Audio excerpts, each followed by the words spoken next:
Oke, kita langsung ke Bang Bestari. Tadi dikatakan di highlight adalah untuk siapapun kok. Silakan. Berarti untuk badut-badut di sebelah sana juga itu. Cuma saja tidak berani menyampaikan secara jantan itu ditujukan kepada siapa. Programnya absurd, bahkan di rumah programnya sendiri dia kacau, feedernya para badut juga, ya kan? Hanya badut lah soalnya yang bisa mengetahui pemikiran orang lain itu dianggap badut kan begitu. Tapi nggak apa-apa, keberisikan pemilu ini, berisiknya itu nggak pernah dari 01. Jadi 01 merasa tetap berada di track yang benar. Jika memang katakanlah orang-orang yang ada di sekeliling paslon yang lain ini menganggap Anies terlalu kuat, itu masalah mereka. Karena paslon itu harus di-feeding oleh orang-orang yang punya pikiran progresif ke depan. Bukan yang selalu mendorong, mari kita keluhkan kekalahan kita ini kepada masyarakat. Lontaran itu biar suaranya Anies ada yang terbagi ke sana? Atau gimana? Ini ceruk lebih banyak dia mau mengambil. Kalau ke Anies kan ini beda ini.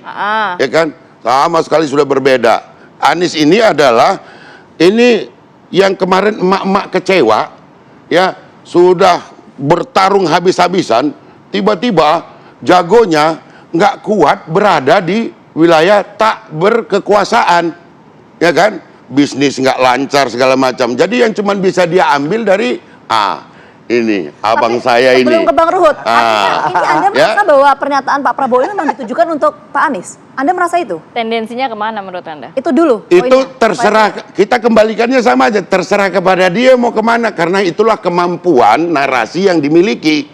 Terbatas kepada mengeluh, ya kan, melaporkan kepada konstituennya, kepada perangkat-perangkatnya. Cuman itu yang mampu dilakukan, ya lakukan aja. Mudah-mudahan itu bisa mendapatkan manfaat gitu. Ya kemampuan segitu, tapi ya saya pikir Indonesia membutuhkan lebih daripada orang yang cuman mengeluh. Kita butuh macan, bukan macan kertas. Baik, saya mau ke Bang Ruhut. Bang Ruhut, kalau kata Bang Hasto ini nampaknya kata-kata maling kundang ini keluar karena tidak berhasil satu putaran. Sejalankah dengan hal itu? Anda melihatnya? Satu putaran? Ini komentar dari 03 loh Bang. Yang mau satu putaran, aku hanya mau bilang kalau dari sana, kalau kami masih mungkin satu putaran loh. Karena kami yang ke-51, Ibu Mega, Ketua Umum kami tegas mengatakan satu putaran kemenangan hat-trick. Kebenaran pasti menang. Tapi kalau yang sana bilang satu putaran, kata orang Betawi Pak Prabowo, mimpi kali ye. Daniel, adikku, aku hanya ingin mengingatkan, loyalitas. Ini yang diajarkan Ibu Mega kepada kami. Loyallah kepada rakyat. Rakyat. Ingat itu. Pemimpin itu bisa salah jalan, Bos. Nah, Prabowo juga mengingatkan loyalitas itu, Bang. Tapi rakyatlah yang kita harus loyalitas. Bagaimana kemarin seperti yang dibilang Pak Bestari, emak-emak. Ya ingat loh, putaran ke-1 kau mati-matian Prabowo, kalah kami bikin. Saya pendukung Pak Joko Widodo. Putaran kedua, kalah. Tapi akhirnya dibilang Pak Bestari, tak kuat oposisi. Kan itu, Bos. Jadi udahlah, nggak usah ngotot lagi. Aku hanya ingin mengingatkan kenapa kami selalu Ganjar Mahfud.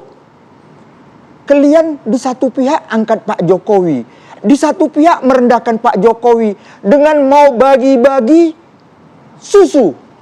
Emangnya Pak Jokowi nggak mampu rakyatnya beli susu? Oke, Bang Daniel, mampu. Jadi jangan kau rendahkan rakyat. Tapi kalau Pak Ganjar Mahfud 21 program, pertama 17 juta lapangan kerja, terakhir KTP Sakti. Itu tiap tahun 21 itu 550 triliun. Kalian satu program 450 triliun. Langsung silakan Bang Daniel ditanggapi. Ya, pertama tentu loyalitas Pak Prabowo itu adalah kepada rakyat Indonesia. Dan Pak Prabowo tidak pernah di setiap rejim seperti Bang Luhut begitu.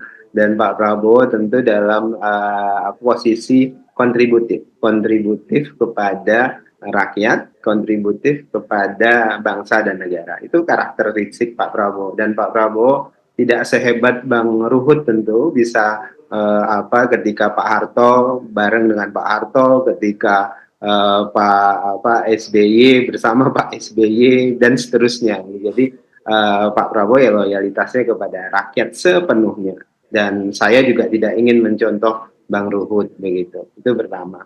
Kemudian yang kedua, tentu apa yang ingin dilakukan Pak Prabowo pada hari ini adalah tadi saya sebutkan menjaga legasi itu, menjaga warisan yang sudah baik tentu harus kita lanjutkan, yang kurang baik tentu harus diperbaiki. Misalnya ya dalam konteks kita ingin mendorong makan siang gratis untuk anak sekolah. Itu adalah program masa depan untuk memastikan gizi baik untuk anak-anak kita di masa yang akan datang. Dia punya efek kesehatan, di satu sisi dia punya efek ekonomi, di sisi lain dia juga punya efek pendidikan. Jadi ada 76 negara konsorsium makan siang gratis yang sudah ada di dunia ini.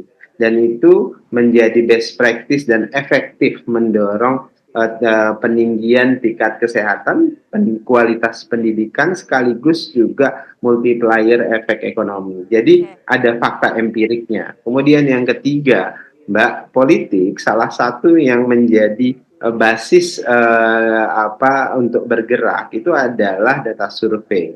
Mas Adi paham betul fakta bahwasannya hari ini dukungan publik, dukungan rakyat itu mayoritas hadir untuk Pak Prabowo dan Mas Gibran, itu tidak terelakkan. Insya Allah untuk menuju 50% plus didukung oleh kekuasaan yang 85% kepuasan, kok cuma 43, itu artinya akan jeblok.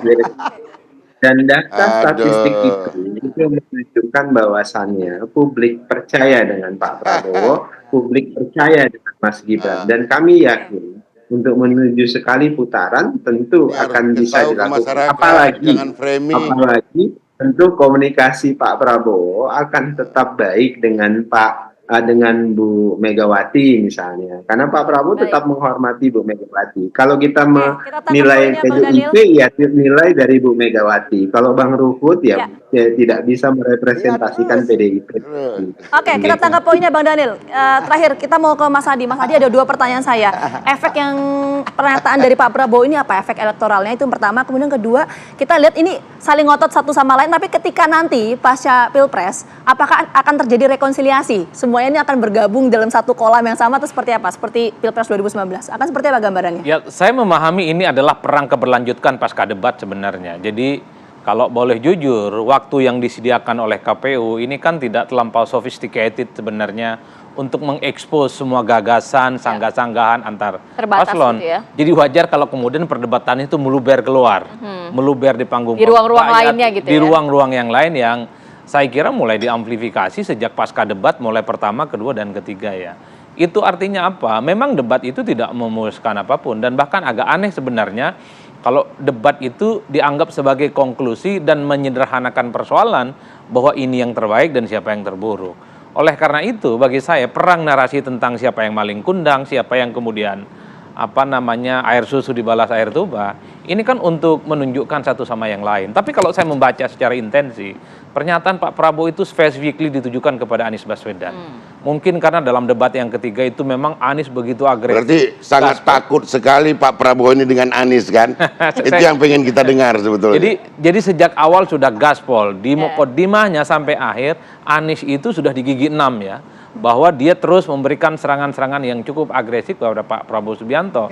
Dan bahkan Ganjar yang dinilai agak sedikit beririsan pikirannya sejak awal dengan Prabowo, di pertengahan sampai akhir juga ikut-ikutan nyerang. Jadi kemesraan dua sosok penting di negara ini yang menjadi jubir nomor 1 dan nomor 2 ini kan menjadi gambaran dalam debat-debat. Kita nggak mesra, Mas. Kita nggak mesra ya. Dan tidak ada komitmen apa-apa untuk bergabung kecuali di putaran kedua. Oke, lanjut lagi Mas Adi, singkat saja. Yang terakhir bagi saya termasuk yang meyakini bahwa di 2024 akan saling berangkulan. Yang kalah akan merangkul yang menang juga akan merangkul yang kalah. Akan ada rekonsiliasi kalau ya namanya rekonsiliasi, politik gotong royong, istilah politik. Kalau itu tidak terjadi, saya termasuk yang ingin bertaruh. Boleh Oke. kita nanti akan Jadi Mas jalan. Adi yang bertaruh. Oke, baiklah kita Ya, juga enggak, tapi enggak. Daniel, loyal lah Sudah kepada habis, rakyat. habis. Jangan loyal kepada Pak Prabowo. Kau dorong dia ke jurang. Kalau Kasihan loyal Daniel. Mari, Mas Jangan Adi. dorong Pak Daniel. Prabowo ke jurang. Tapi- Kasihan Daniel. Saya Kau mungkin nggak bisa mau salah. Bang. Rakyat tidak Daniel. Suara rakyat, suara Tuhan. Ya Daniel. Ayo jadilah feeder yang baik.